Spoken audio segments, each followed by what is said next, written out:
city, I've been browsing. Treading water that they drowning. My head on a swivel. Yeah. It's only real in my.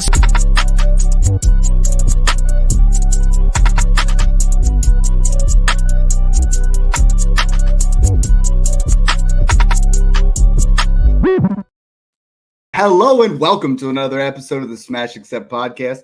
I'm your host, Michael Royer. You can find me on Twitter at DynastyDadFF. We are so close. We're into week 2 of the preseason, which means we're only a couple of weeks away from NFL kickoff. Today's show, what we wanted to talk about, a lot of you guys will say, hey, you guys keep talking about Alvin Kamara, Joe Mixon, all these top 10, top 12 running backs. Today, we're going to talk about our Dynasty, running backs from 13 till as far as we can go. Snoog and I, whatever we can get you guys in an hour, we're going to cover them all. Nobody better to talk running backs than with my main man, Snoog, rocking the Todd Gurley jersey today. I mean, we were talking about Breece Hall earlier, so I was trying to think of, who is the next Todd Gurley, and that's Breece Hall. That was my comp for him coming out of Iowa State, so I'm excited. I found this in the closet, and I was like, let's rock it. Don't forget, his career was cut way too short, but he was one of the best in the game at the time. Yep, back-to-back RB1s. I have Breece Hall as my RB1 overall in redraft. People are trashing me everywhere on it. He's my RB1 overall in Dynasty. We're going to talk real quick over the top 12. I'm just going to cover, who my guys are, and then we'll move on. So, I mean, for me, that tier 1 is Breece 1, Bijan 2, Gibbs 3. I think there is a clear-cut division there, but they are all in that same tier. We have tier 2, and we did a show on this with Brock put our tiers in there. Make sure you guys check out at Brock Dynasty. Check out our YouTube page. Make sure you guys are giving him a follow, giving us a subscribe, because that's really how we're trying to, take our podcast to the next level. Tier 2, McCaffrey, Taylor, ETN. Yes, Snoog, I have ETN there in that second tier because he belongs there. We've been. Yes, he does. This is that time of year where you got to look at the Dynasty and redraft, and you got to start moving these guys up. I've moved up my James Connors. I've moved up my, guys that I think are going to smash this year. Tier 3, Devon Achane, Kyron Williams, Saquon Barkley, Josh Jacobs, Jonathan Brooks, and I have moved Kenneth Walker into that tier above Jonathan Brooks for me, because I'm starting to. It's not that I'm down on Jonathan Brooks, but we have to look at it of even if he comes back in a Breece Hall type, off the ACL, then he's going to need 4 or 5 weeks after he gets back to get into form. We might not see Jonathan Brooks in actual running back form until week 12. You know what I mean? And he's just not as good as Kenneth Walker in general. Guys are starting to commit to him as if he is another Breece Hall, and he's not. So I'm not saying he couldn't even beat out Roschon Johnson at Texas. He's not Breece Hall. Then we got it's that simple. The next tier is a little bit interesting. We have Rachaad White, James Cook, Isaiah Pacheco, Trey Benson, and that's where we want to start the show. You know what I mean? We've talked about James Cook and Rachaad White ad nauseum. I think a lot of people, Snoog, are, I had a couple people mention to me that I didn't have James Cook in my top 10 running backs, and that was foolish. And you and I are on the Ray Davis hype train. He's been arguably, if you look at PFF grades, he's been top 5 in the league the entire preseason. He's going to be that touchdown vulture. I just don't see it for James Cook. I am strongly advocating, and I've got the deals done, recently. If you can get a 25 first plus, I got 25 first in Chase Brown the other day. I feel like if I can get Jalen Wright, Marshawn Lloyd, Zach Charbonnet, Chase Brown, Zach Moss, any of those kind of guys, plus a 25 first. If you're going to get some production, I feel like that is the insulated way to go about James Cook. I am more bullish on Rachaad White because the receptions are going to be there. But James Cook, we don't see the receptions, we don't see the touchdowns. Then it's sheer volume and yards, and that's tough to bank on. Yeah, I was never a James Cook fan. I think he's just one of those guys that's destined to get replaced by a Quinshon Judkins or an Ollie Gordon next year. I don't think he's an it factor. I don't think he's really good at anything. He's explosive. He's a good pass catcher, but that's really all he's literally like Walmart Jahmyr Gibbs without the offense that you're looking for, right? He doesn't have the quarterback that's going to check it down 65, 70 times a year. He doesn't have the situation offensive line where his offensive line's so good that he can just gash for 6 yards, 5 yards per carry. So James Cook to me, solid player. He's in my top 15, 16, but I have a few guys over him that we're going to talk about shortly, but I think he's just a guy that I'm looking to sell everywhere. Get a second in Joe Mixon. Go get a second, 2 seconds Kamara, and give a third with James Cook. Those are the deals I'd be looking to make. Yeah, my brother from another mother, Dustin Royer, said good morning-ish, gentlemen. Same last name, but in the Patreon family. You know, he's someone that subscribed to that. Guys, no better time than right now. $5 a month at, you know, your lowest tier, but you're getting access to us. You're getting all of our redraft content. You're getting all of our dynasty content.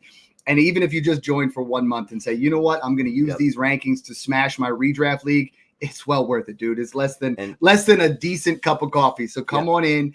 20 cents a day, man. That's what it costs for a month. And it's not a Patreon, right? That's the payment platform. It's Discord. So it's a Discord community. Right. It's like Slack for anybody that don't know what Discord is. There's a bunch of channels and you can go in there and chat in each channel. So it's really cool. So one part of the channel that everybody wants to talk trash on. So I've been big on the Trey Benson trade, you know, and I really have. We love what we saw in college. Week 1 of the preseason, Snoog was atrocious. Week 2, though. And this offensive line for Arizona is bad. Like, let's be honest. You're watching this and you're not seeing many holes, but he was starting to hit the holes. He was starting to get a little bit more confident. And I think as the season progresses, and the nice part about Trey Benson, and we're going to talk about Blake Corum and Jalen Wright and Marshawn Lloyd, and I mean, Ray Davis, Braylon Allen. There's so many guys we're going to cover in this. I want to start with Benson, though. It's like, you don't need him right off the bat. You should not. You're not a contending dynasty team if Trey Benson is your RB1, RB2, or flex. You're just not. If you drafted him to season and sit there and appreciate and value, this is one of the guys. I think Jalen Wright, Trey Benson have the clearest path to being a starter in 2025, as well as Marshawn Lloyd and Blake Corum. Low key, they have a better running back ahead of them, but there is a scenario where they get into that area. And I think that's the difference between them and Ray Davis and Braylon Allen. Those guys are behind decent running backs. But I think Trey Benson, if he starts at any point because James Conner goes down, he's going to put up RB1 type numbers. And I think he's got enough receiving chops. I think he's got enough explosiveness. If he takes several weeks, if it's 6 weeks behind James Conner. James Conner teaches him the ways, and they kind of like go through things into a more pro-style offense because he was raw. He's got to be a top 12 running back by the time the season's over because James Conner probably isn't going to be relevant in 2025. I know I keep saying that. James Conner's been such a value for so many years, but we're getting towards the end. Yeah, with Trey Benson, I mean, he's still a top 3 running back in this class for me. He is exactly what I thought he was going to be. And when I saw that week 1 clip of all his snaps, I was not shocked. Yeah, I always viewed him as that guy that was a straight line runner, a lead athlete, tackle breaker. And those are really the 3 traits that he has. Arizona probably wasn't the best landing spot for his skill set. Mm-hmm. I think like Miami, like where Jalen Wright is, or some of those other like offenses where he's just getting big holes and he can just literally just gash with his athleticism. That would have been like the dream scenario for him. But I mean, any running back that gets volume is going to be at least somewhat good. And he's one of the better talents in this class. So I think his athleticism and his tackle breaking and his size and he's pretty good at catching the ball out of the backfield will help boost his value. But he's still, to me, just like, he's so indecisive, and he like, when he tries to hit that hole, it's like brutal to watch. But this week was much better. I think he's fine. You mentioned Jalen Wright. I went out. I'm in 20 dynasty leagues, and I offered 20 different trades for Jalen Wright. You know, like I tried to acquire him in every single league because Snoog, the path to relevance for Jalen Wright is very open. Raheem Mostert in 2025 will not be in Miami. Period. Okay, so that makes him the 1A. Because I think Devon Achane is always going to be the 1B. He's always going to be a guy that is going to be 12 to 15 touches. So Jalen Wright will likely be the starter in Miami next year. If Devon Achane gets hurt, he fills in that role because he can catch passes. He's super electric. He can get things done with a high efficiency. If Raheem Mostert goes down, he goes into that role. And at first glance, I'm like, oh, man, I don't really like this. You know, like I don't like this landing spot. I want him to go to Dallas. You know, like now – I think we're at a spot. I see it right here. Corey Stevens says Ricky Person for Jalen Wright, too much to give up. Yes. I would take Jalen Wright in a second for Ricky Person in a third, though. That's how bullish I am. I think we're going to see a guy that is Snoog ultimately has top 15 upside, maybe even higher if Mostert goes down. Yeah. Sell Ricky Pearsall, by the way, especially if Ayuk signs long-term and buy Jacob Cowling because he's so much cheaper. But, yeah, I think Jalen Wright's a guy that – he's another guy like Trey Benson, straight line runner, good tackle breaker, lead athlete, and he got the right situation, right? Like I know he went day 3, which isn't like ideal usually for running backs with their draft capital, but I think it's definitely the Devon A. Chain show. I think he is the clear best running back in that room at all times. Like, I'm so bullish on A-Chain this year, but I think Jalen Wright will be like that guy. At least like he'll get those first down carries. He'll get those second down carries. He probably won't be much of a pass catcher, but we saw the touchdown upside in this offense with Raheem Mostert. He's honestly literally Raheem Mostert. So like if he can just be Raheem Mostert, he'll be very with good that in fantasy. blazing speed. You know, now they have 3 running backs who run a sub 4.4. I mean, you know, Mike McDaniels knows what he's doing when he's trying to get into the right situation. Another running back we talk about all the time, Isaiah Pacheco. Isaiah Pacheco He's is higher one of my than all these guys for me. is one of my favorites right now because, and these guys I have all in that late first, early second range. You know, somewhere in that 112 to or 111 to 202 range. I think Isaiah Pacheco is going to put up monster numbers this year. You know, we've seen him improve each and every single year. Now they have an absolutely dynamic offense. He's going to score a ton of touchdowns. I think he scores double-digit touchdowns this year. I think this is the year where he's gone from, you know, RB15 to RB14, and I think this year he cracks the top 12. I think Isaiah Pacheco is not a long-term dynasty buy, though. However, you know, I think there's a real-world scenario where the Chiefs, they've been low-key trusting Isaiah Pacheco. They've been adding like Denarius Prince and, you know, some of these guys late in drafts. I think next year they do add a running back with real competition because Isaiah Pacheco is a running back that I see talent-wise is in that 2 to 3 year, maybe 4 year window because he's not an elite talent, but he's in an elite situation and he's good enough to put up points. Yeah, I definitely have Pacheco over Benson and Cook personally because he's on the arguably the best offense in the league. He's the clear-cut guy there. I mean, like Clyde, Denarius Prince, like those guys aren't playing over Pacheco. No. Who you taking between those two? Because that's where I did my top, you know, guys, we're going to talk about this on the YouTube show, but running backs were drafted in every round, and both Prince and Clyde Edwards-Helaire fall into like the 19th round, and you got to think, man, somebody has an opportunity here, right? Now, I think they're going to like start it out as Clyde Edwards-Helaire as the backup, but Denarius Prince has a really high upside as a PPR back. Does. Yeah, it's just flip a coin, right? And they'll probably go sign. They'll go get Jerick McKinnon back. You know what I mean? Yeah, that seems to be the right call. That's the type of offense where if there's not a clear guy, it's gross, and you don't really care for any of them. Correct. But Pacheco's that guy, and I have him in a tier slightly above where we're going to talk about next. And this is the area where everybody says, you know what, Dad, Snoog, you guys don't talk about these guys, and now we're going to, because I think we got to cover that for you guys, because Snoog and I build our rosters where we go and we have the stud wide receivers, we have the stud quarterbacks from the draft, and we kind of skip this tier. We usually go all the way down to Kamara, and we go down to Mixon, and we go down to, you know, Connor and all those kind of guys, or we go elite. We don't usually play in the middle, but let's talk about some of those values. I mean, I think Derrick Henry fits that mold of potentially elite ceiling. His price at RB17 is affordable. He's in that 201 to 203 range in Dynasty to acquire. I see a lot of people trading 25 first for Derrick Henry right now, and that scares the piss out of me. Like trying to trade for a guy that, you know, he's 29. I understand. We keep saying he just can't keep doing it, right? Like he can't keep busting out every single year, but he does it because this man is kind of the LeBron James of football, the way he takes care of his body, how much money he puts into his you know, staff to make sure he is ready to go. Derrick Henry will be a top 12 running back as soon as he's healthy. The day he's not healthy, he drops from being worth a late first to a late second. Like he's going to drop drastically. You know, he's going to get the James Conner effect where, you know, he was worth a first, now he's worth a second. And that's where Snoog, I struggle. Like I struggle to pay up for him. I'll do a reduced volatility trade all day where I can get an elite wide receiver and a lesser running back, you know, trade Jonathan Taylor and Keenan Allen for Derrick Henry and Garrett Wilson or something along those lines where you're just trying to get an elite wide receiver. But I'm starting to get scared about Derrick Henry because Alvin Kamara and Joe Mixon, James Conner, and Aaron Jones are just so much cheaper. Yeah, I mean, if you just look at it for like what it is and what we're looking for a guy that's going to get volume in an elite offense with touchdown upside or receiving upside, and he checks 3 of those boxes, right? Like he's playing in the best offense he's ever played in, behind a good offensive line and the best run offense in the league, arguably.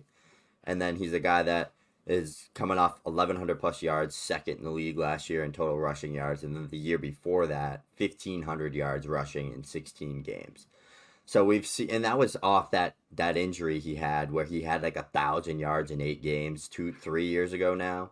So he came off that foot injury, put up 1,500 yards in 16 games, and then last year the offense was terrible. The offensive line was horrific.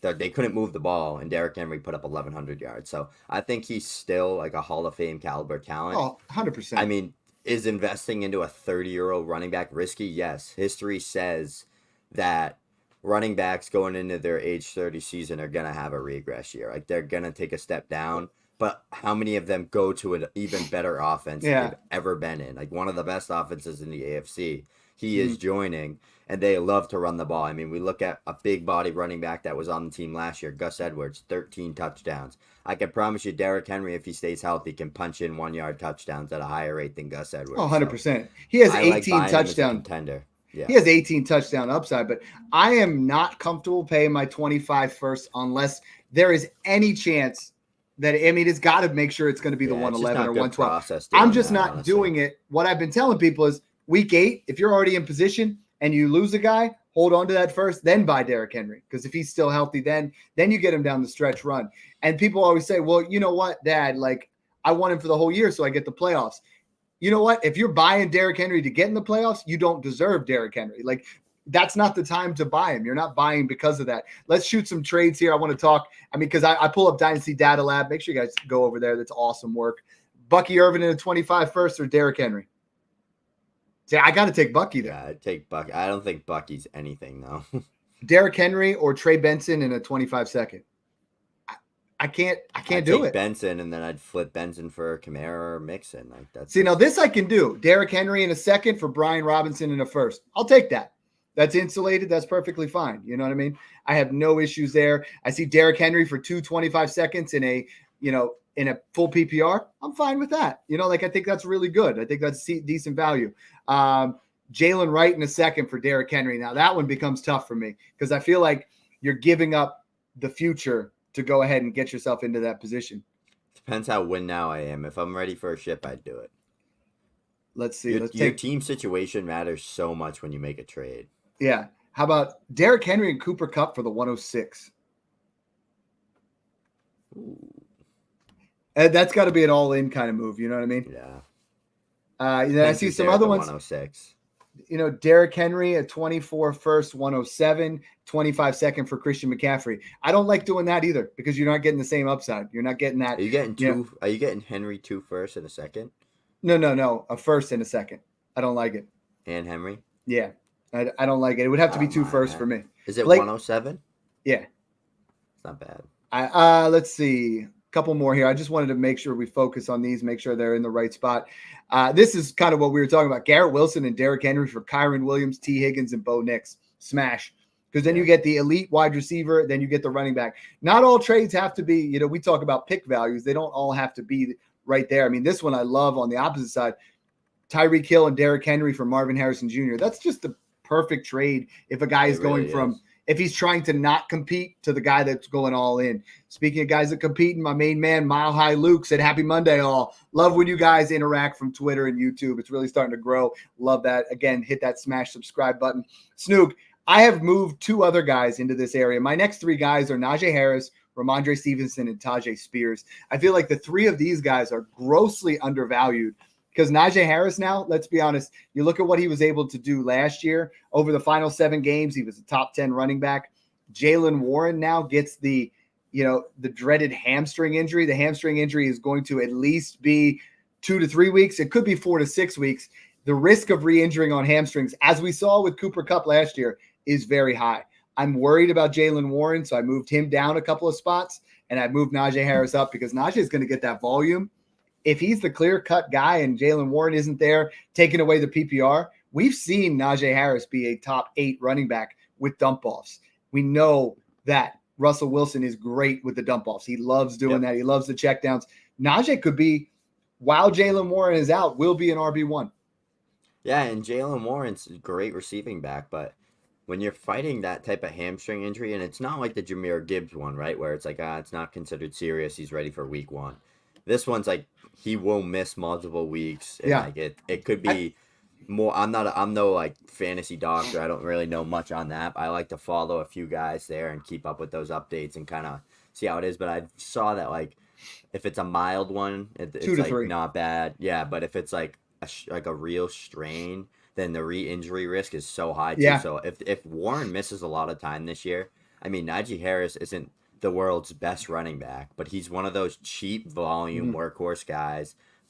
3 straight 1,000-yard seasons, very close to 3 straight double-digit touchdown seasons, and he has the receiving upside. He has good receiving chops. He can make defenders miss. He's been like top 5 in missed forced tackles and evaded tackles per attempt since he's joined the league. So he's a guy that breaks a ton of tackles, makes people miss.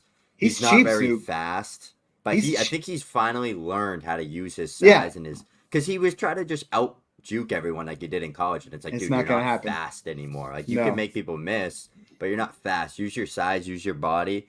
The offensive line is supposed to be really good. It looks horrible in the preseason. I don't know if it's they're not playing starters. I haven't looked too much into it, but I think Najee could be a guy that solely off volume finishes top 10, right? Just 12 touchdowns, 1,100 yards, maybe 30, 40 receptions. He's not going to be a guy that finishes RB1 overall, but he's on that contract year. He needs to make some type of jump if he wants to get paid. So many trades here that just seem like great value. I mean, I'm looking at, we have, let's check it out here. Luke Musgrave in the 212 for Najee Harris. I'll take it. Najee Harris is going to put up the points. 3:25 seconds for Ramondre Stevenson and Najee Harris. I love that. 26 second for Najee Harris. That is just a smash. If I can get him for any mid to late second, I'm taking it. Taking it and running with it. Worth the risk, right? Like even if he sucks, it's like he probably still puts up 1,000 yards rushing. So it's Najee Harris for Zamir White. I'm sorry, I'm taking Najee Harris. I mean, Zamir White could, but I think Zamir White's ceiling is Najee Harris, isn't it? You know what I mean? Like the same thing, both bad offenses. But one of them has draft capital. Random 25 second, 4.25 thirds. That one's not going to get done in a normal league. Marshawn Lloyd, Najee Harris in a second for Tank Dell. That one's interesting. I'm taking Tank. See, I think I'd take the running backs there. I think I was going to do that and then take the 25 second and buy Amari Cooper, get myself into position there. We're always thinking, you and I are always doing that. We're trying to think a way to get Amari Cooper, Joe Mixon, those kind of things. How about, what do we have here? I mean, Najee Harris for Aaron Rodgers and Gabe Davis, that's a smash. These are all really good values. Now, on the flip side, I'm seeing guys make trades where they're taking the news and they're going crazy. Najee Harris in the 112 for Devon Achane. I'm still taking Achane. Najee Harris for Keenan Allen in an early 25 second. I got to take Keenan. Brian Thomas straight up for Najee. Keenan Allen because he's 240 pounds and he's got like every injury in the book. For Amari Cooper plus. Yeah, we'll do it that way. So, no, I love that. The other one's Ramondre Stevenson. We brought him up there. I mean, I think Ramondre Stevenson is set up for a fantastic season. I mean, there is a possibility where the Patriots offense just sucks and we're not going to be able to do anything with it. But I think I think that plays to the strength of Ramondre Stevenson is he's a great pass catching back. Like with it in that, outside of Kamara and Rachaad White, he's got to be a top 5, receiving back in the league. And he's ultra cheap right now. I mean, this guy, let's see, David Montgomery for Ramondre Stevenson in the 209. I have Ramondre Stevenson over David Montgomery, so that's a smash. Christian Watson in a second or Ramondre Stevenson and Addison. That's a smash. These are, here's a good one for you. Jameson Williams, Ramondre Stevenson, Zay Flowers, or Jonathan Taylor. 3 for 1. Jonathan Taylor, honestly. Yeah. Ben Sinnott and Jermaine Burton or Ramondre Stevenson. That's pretty close. I think I lean the package. Stevenson. All right.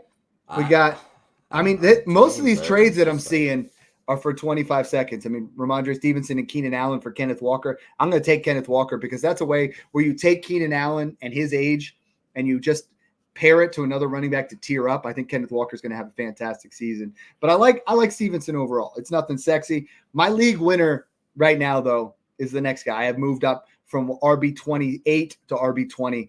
Snoog, I'm all over Tyjae Spears right now. I think Tyjae Spears, what he was able to do down the stretch last year, where he was, top 10 in targets, top 10 in receptions. Once he got the snap share, he did not look back once. And he was a fantastic running back. At Tulane, he had multiple 250 touch seasons, where if Tony Pollard were to go down, I think this is you have Tajay Spears worth a second right now, and he will be a guy that is a flex worthy start. If we see Tony Pollard go down, this is Devon Achane light. This is a RB1 in my opinion. Am I too bullish on Tajay Spears? Because he's been my guy all offseason. And I know, we talk about his Achilles, or not his Achilles. We talk about his ACL. He doesn't own any. They're gone. I don't care. I'm talking about a 2 to 3 year window where Tajay Spears smashes. Yeah, I love the talent. I think he's one of those guys that is just so elusive. He's a great player in space. For me, I looked at it and I was doing some just research, running some numbers. Him and Jaylen Warren were two of the guys that finished in the top 10 in top passes caught last year with 50 plus, and like 8 of those guys finished, or like 7 of those guys finished in the top 10 last year. I think Rachaad White and Tony Pollard and Ramondre Stevenson, like those breakouts we saw from those guys the past few years, like Tajay Spears is one of those guys that qualifies to be one of those breakouts because he has the pass catching upside.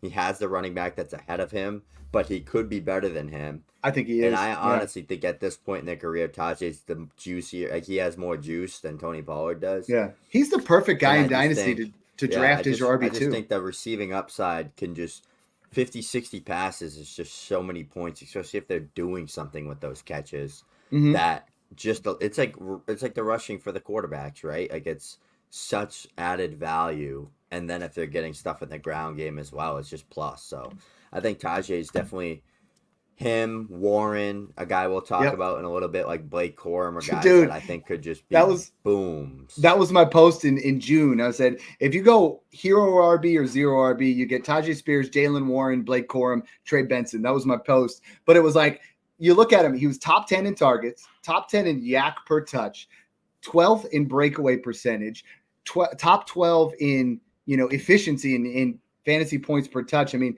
like, dude, the writing's on the wall. He is going to be Devon Achane light, and he's going to put up huge numbers for you. If you look at actual like targets per game, 4.1, insane. Like, he had 4.1 targets. The only wide receivers or running backs that had more over him in that time that finished outside the top 10 were Eckler, Warren, and Ramondre Stevenson. He will finish inside the top 10 to 12 if he gets that starting spot. Right now, he's going in redraft at RB 31, and that is like in the 9th, 10th round.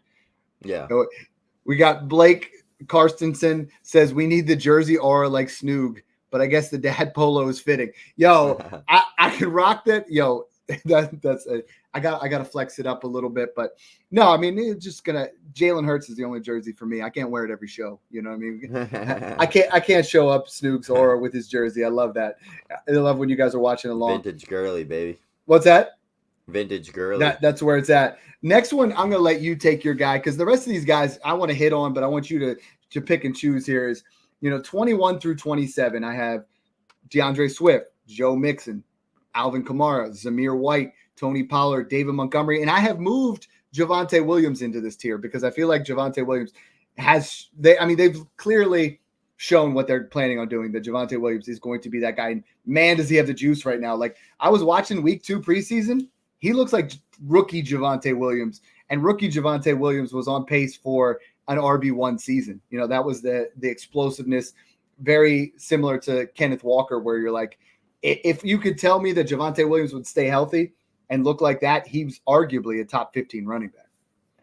Yeah, so obviously everybody listening to this show knows exactly who I would start talking about here, but I'm not going to talk about Alvin Kamara for once in my life. Or Joe Mixon. Or Joe Mixon. Yo, because everyone listening, you've heard us talk about those guys many times, but for new listeners, go buy Joe Mixon and Alvin Kamara in all your dynasty leagues, and they're great redraft buys. But I'm going to take a guy that's in tier 6 and throw him into this tier, and I'm going to talk about Blake Corum. And the reason is, top 3 running back in this rookie class. He's probably looking like my RB2 in this rookie class right now. He was my RB1 before all the crap with Jonathan Brooks getting the draft capital and stuff. But I think he was the most pro-ready. He's the most fundamentally sound running back in this class, and he landed with Sean McVay, who has no loyalty to his running backs. It's whoever's healthy, whoever's producing the best, and whoever gives the team a winning advantage. And I think, yes, Kyron's great, but Kyron has shown that he cannot maintain that type of workload. He's always been an injured guy his whole career. He's a smaller back. Blake Corum's literally the bigger, faster, stronger version of Kyron Williams. Is he better than him in the NFL?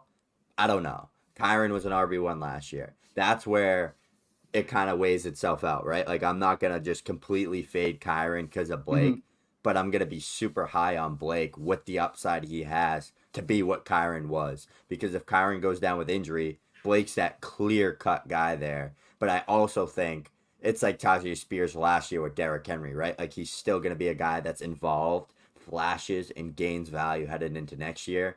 And I know the issue with Blake Corum is the age, but I don't really care. Like, most running backs that aren't Jahmyr Gibbs, Bijan Robinson, Breece Hall are good for maybe 3 to 4 years, and then they're nothing. That's like the landscape that we're looking at right now. But I think just seeing all the signs, McVay thinks he's a very smart player, way ahead of the curve. He's making great plays in practice. He's like a student of the game. He's making plays. Like, he literally isn't playing in the preseason for a reason. Like, they view him as some sort of asset and serious player for their roster to help them win, where they don't even want to risk playing him. So I don't know if it's they don't trust Kyron's workload and injury history to play Blake and then risk Blake getting hurt, or if it's something with just Blake's going to be involved. Maybe it's like 65-35, 60-40, Kyron Blake split. I don't know what it's going to be, but get Blake Corum. Like, I think he's undervalued right now. He's going with guys that don't have the same upside, aren't in as good of an offense. Like, if he gets the starting role, he's going to produce top 10 running back numbers. It's just that simple. So I'm buying Blake Corum everywhere I can. I have some shares already. I mean, if you hear Blake Corum and you've been following me on Twitter, you know that I've been very big on him for a while now. So let's talk some Corum trades then. Let's do it. Zamir White or Blake Corum? Blake Corum. Depends, though. If I'm contending and, like, I need that back, I'm taking Zamir. But, like, anything else, like, if I'm not a serious contender and I just don't need running backs, that's a move I would make. Let's see. Some of these are pretty interesting. Javonte Williams and Sam Darnold or Blake Corum in a second? Blake Corum in a second. I'm taking Javonte there. I think Darnold's a flip for a second, but I have Williams over Corum. I guess. Yeah, I see what you're saying, though. That's the other question I keep getting is, what do I do with Darnold? What do I do with Minshew? Sell for any 25 seconds, just any single one. I'm not buying them personally. If I have to buy a quarterback in that range, I'm going to add and get Stafford, or I'm going to add a little bit and get Rodgers. Darnold and Minshew are very scary. Blake Corum in a second or Rachaad White? Blake Corum. I'm taking White. I'm okay. Blake Corum in a second or Jaden Reed?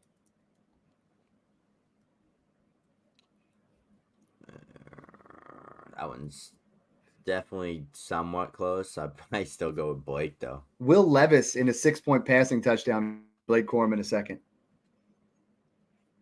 It's Will Levis. Don't even. Like, Will Levis sucks, though. Dude, Will Levis is going to be worth considerably more. Last one. Blake Corum and a 25-second or Joe Mixon?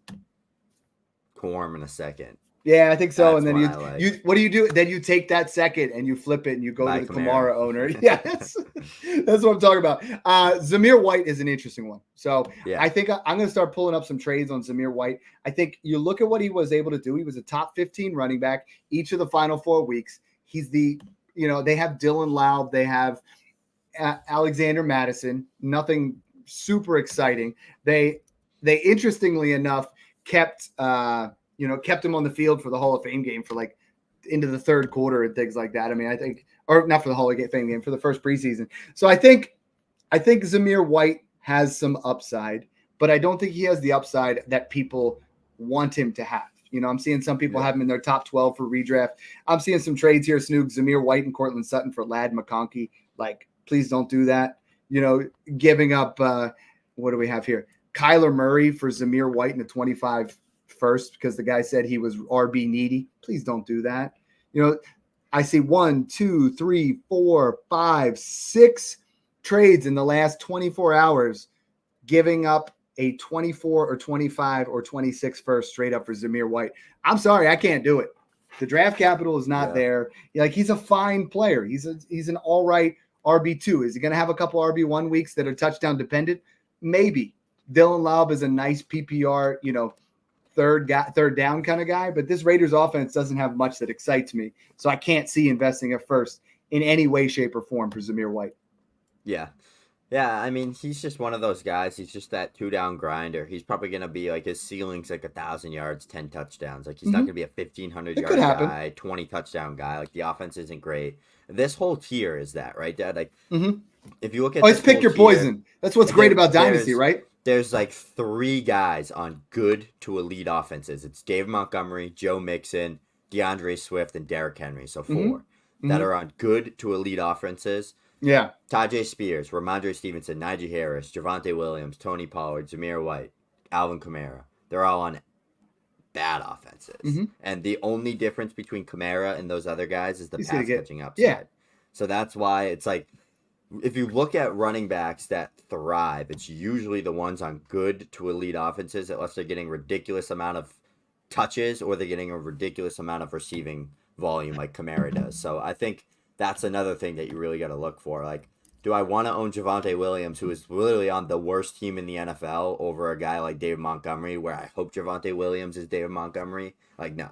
Like, that's where I look at these things. Like, David Montgomery and Javonte Williams are like the same friggin' player, and David Montgomery's on one of the best offenses in the NFL, and Javonte's on one of the worst offenses in the NFL. So that's where I like to really, if I'm like stuck on a player, just look at the offenses, look at the situation. Like, yeah, Demon's not the workhorse guy there, but he's going to get 10 to 15 touches, and he's going to probably score a lot of touchdowns. At least 10, yeah. Yeah, so it's just like a no-brainer. Like, Javonte's a guy that needs 60 catches to be somewhat relevant. I love that you talked about that, because it's like you want to have those. We talk about the quarterbacks, we talk about the wide receivers. Not enough people talk about the running backs, wanting them to be in elite level offenses. Like, we need them in that area. Yeah, I think it's all volume. In this area, I'm more comfortable moving down to James Conner and Aaron Jones, 2 guys that I think are just vastly undervalued. James Conner is like a fine wine, guys. Like, he just keeps getting better. He had his first, 1,000-yard rushing season, career high with 5.0 yards per carry, 60 broken tackles. That's second in the NFL last year. RB13 in points per game with 15.5. So, Snook, in redraft, please tell me why he's RB20. Like, he just finished as RB13. In some formats, even higher. In Dynasty, you can see him as low as RB30. I've moved him up in my recent rankings inside. I have him as RB29. I think that's about where he belongs, because all these guys, you're just buying production. Real quick trades. Amari Cooper and James Conner for Terry McLaurin in a second. That guy's listening to the podcast. You go buy Amari Cooper, baby. Like, Amari Cooper and James Conner.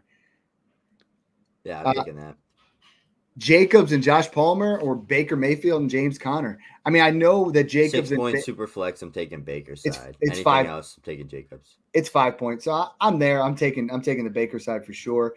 Now, I do see a couple trades recently where you're getting a 25 first for James Conner. That's a smash. Even if you give like Conner in a third, you're still taking that first. I'm taking Charbonnet in a third.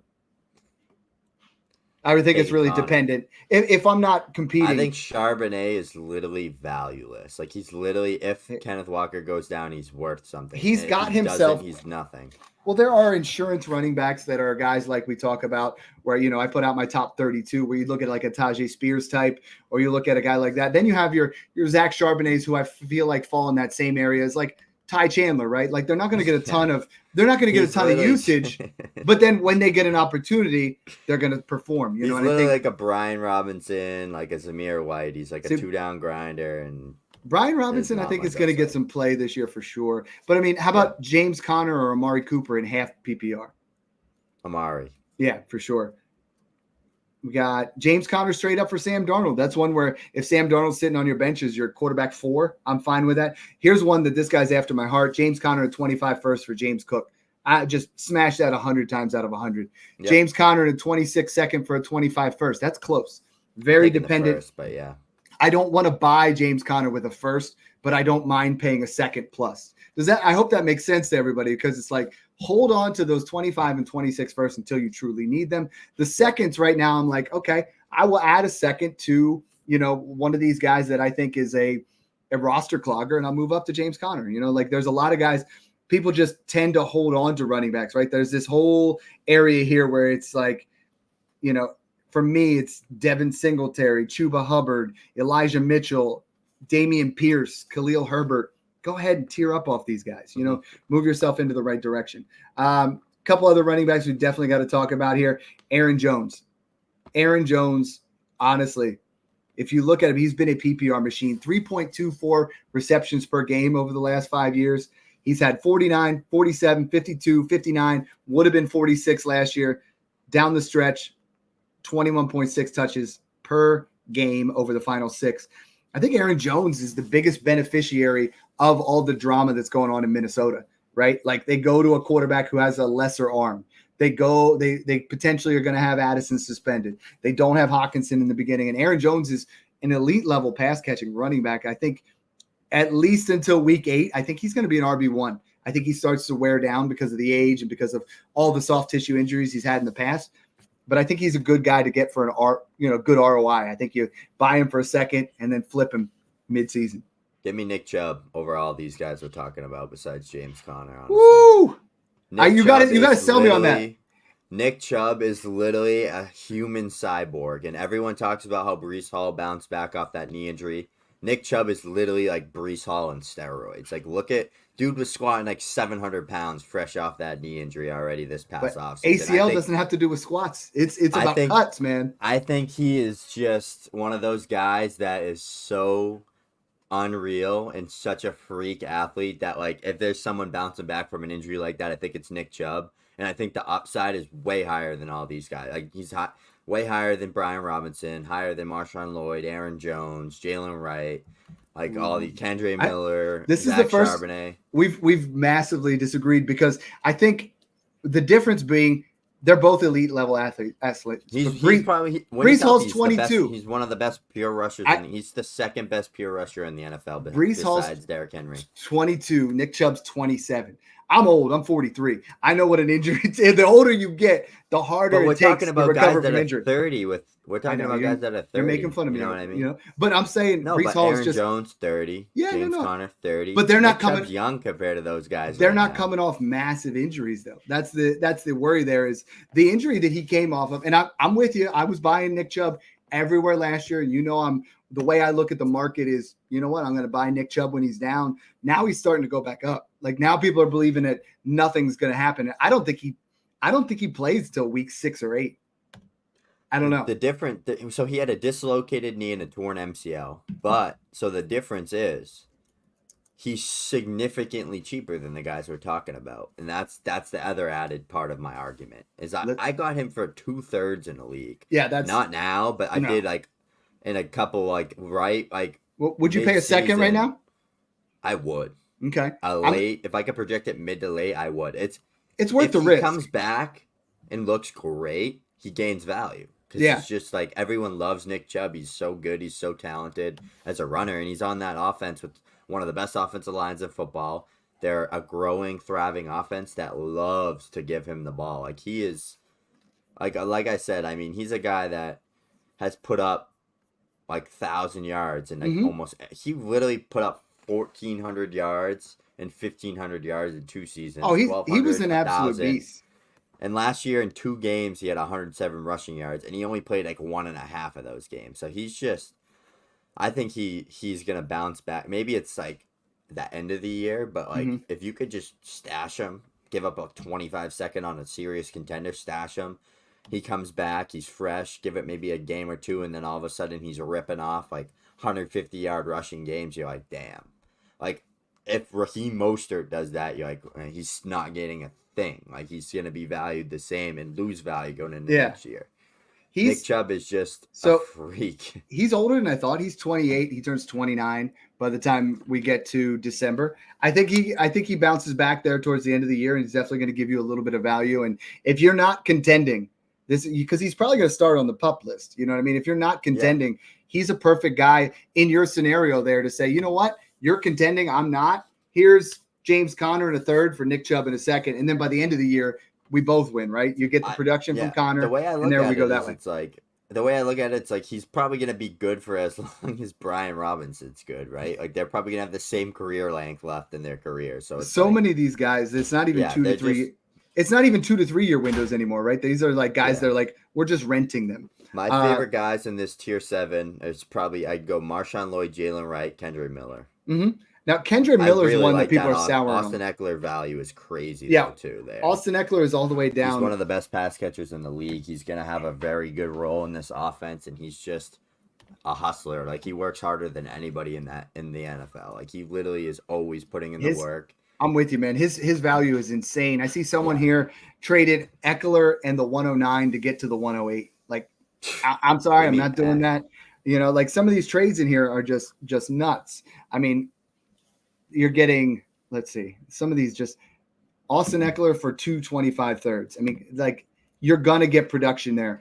Jahan Dotson and Eckler for Jalen Warren, I think is pretty fair. Jahan Dotson at this point is a guy that you're just using to tier up somewhere. You know, you're just trying to move yourself up. But I mean, he's going to get all the screen work. He's going to get all the passing work. He's going to be the third down guy. They're running a no huddle, fast paced offense. It's going to be Austin Eckler. I mean, yes, Brian Robinson's going to be a 1 and 2 down grinder. He'll probably get some red zone work too, but the valuable work in a bad offense is the receiving volume. Like Brian Robinson isn't scoring 15 touchdowns with the Commanders. Like he might score 8, but he's not scoring 15 where it's going to put him as an RB1. So that's like, people don't get that. Like, yeah, he's the younger running back. He's probably fresher at this point in their careers, but Eckler's like that PPR machine style running back.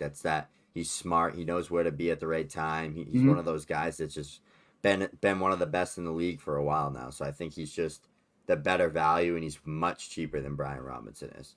If you got a 25 third, an early 25 third, you got it from a trade, you know, you're a contender. Would you buy Jerome Ford, Gus Edwards, Devin Singletary, or Ezekiel Elliott?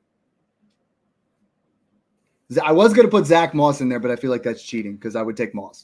But out of those guys, who would it be? Because you feel like Ford, you're going to get 8 starts until Chubb's there. I think Zeke. I think Rico's going to take over. I'm with you. I think I'm taking Gus because I think Devin's going to give you just low key, just borderline flex RB 25 to 28 weekly. You know what I mean? I think Gus is going to still punch it in. Gus Edwards remains to be one of the cheapest guys. If you threw Raheem Mostert in this list, I would take him because he's still going to put up RB1, RB2 numbers, and he's just beyond cheap. You know, I think that's the guy that I'm throwing out. Last guy I want to talk about, since you said Gus, is J.K. Dobbins. Everybody's like, Dad, you're way too low on J.K. Dobbins. You just can't have J.K. Dobbins where you have him. You got to be drafting J.K. Dobbins. I love J.K. Dobbins, but I don't want to invest in him at all. It's got to be cheap. He has so much more upside than Gus, but like, how much value can he gain? Say he comes out and throws up 1,000 yards and 10 touchdowns, right? Like, are people really going to start investing into him like crazy because of that? Even though everyone knows he has the torn ACL, the torn Achilles, and like at this point, it's like he's one of those guys that you grab him cheap, you hope he produces to help you win, and then it's like then you capitalize on the value. Because going into age 27, 28, everyone's like, he's torn his ACL, he's torn his Achilles, he has hamstring injuries. It's just a no bueno for him. Didn't he tear his hamstring too? Pretty sure he tore his ACL and hamstring and MCL. Everything's and gone. Achilles. It's roasted. Yeah, hey, we got a question here from Mariners Wired. He says strategy picks for 11, 32, 33, 40, 41, 50. All right, that's what we do in the Patreon. But I've been putting it out there. Yeah, what I've been putting out there is, you know, if I'm from that 11 spot, I'm looking at Saquon and Garrett. Then I move into that, you know, it looks like this is obviously one where 32, 33, I'm kind of looking myself into trying to get, if I took a wide receiver there, I'm taking Jacobs and White at 32, 33, or Kamara. If I took a running back early, I'm taking Waddle and Kupp in that 32, is it dynasty 33. or redraft? That's redraft. And the reason that I'm saying this is because Gibbs. Is what I've been saying is I'm making handcrafted draft strategies for you guys. I've been putting them out there. I did a Breeze thread from the 103. I did an Amon-Ra from the 107. Like, we have plans to get you guys what kind of draft you want. Do you want to do hero RB? Do you want to do zero RB? Don't do that. That'll just be a kick in the junk. But do you want to do robust RB? Do you want to like bully tight end? We have formulas for all of those to help you guys smash your leagues. It's all in the Patreon. Snoog and I love talking running backs. We're going to do a running back YouTube show here in a little bit. So thanks again for tuning in and enjoy the process. Ooh, he's got a chub for